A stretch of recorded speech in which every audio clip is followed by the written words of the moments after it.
Hello বন্ধুরা, কেমন আছেন সবাই? আশা করি সবাই ভালোই আছেন। বন্ধুরা, আজকে আমি আপনাদের জন্য নিয়ে এসেছি মধ্যবিত্তের জি ভ্যাগন, মানে Mahindra Bolero SLX 7 seater BS3 white কালারের লো মেনটেন্যান্স গাড়ি। হোয়াইট কালারের গাড়ির প্রচুর ডিমান্ড।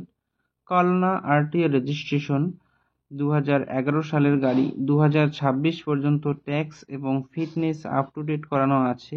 একদম A1 কন্ডিশনের গাড়ি। পুরো গাড়ির রং করানো আছে। গাড়িতে কোথাও কোনো স্ক্র্যাচ নেই এবং অ্যাক্সিডেন্টের কোনো রেকর্ড নেই। গাড়িতে পাচ্ছেন halogen headlight, fog light, AC, music system, manual steering, manual window, নতুন সিট কভার, নতুন battery, spoiler, seal engine, parking sensor, all brand new tyre with wheel cap. পুরো গাড়ি সার্ভিসিং করানো আছে। গাড়িতে কোথাও কোনো কাজ নেই। গাড়ি চলছে 1,50,000 প্লাস কিলোমিটার। গাড়ির মালিক গাড়ির দাম রেখেছেন মাত্র 2,10,000 টাকা। বসলে সামান্য কিছু কম হবে। ফ্রেন্ডস, গাড়িটি যদি আপনাদের পছন্দ হয়ে থাকে তাহলে স্ক্রিনে দেওয়া নাম্বারের সঙ্গে যোগাযোগ করুন অথবা কমেন্ট বক্সে কমেন্ট করুন।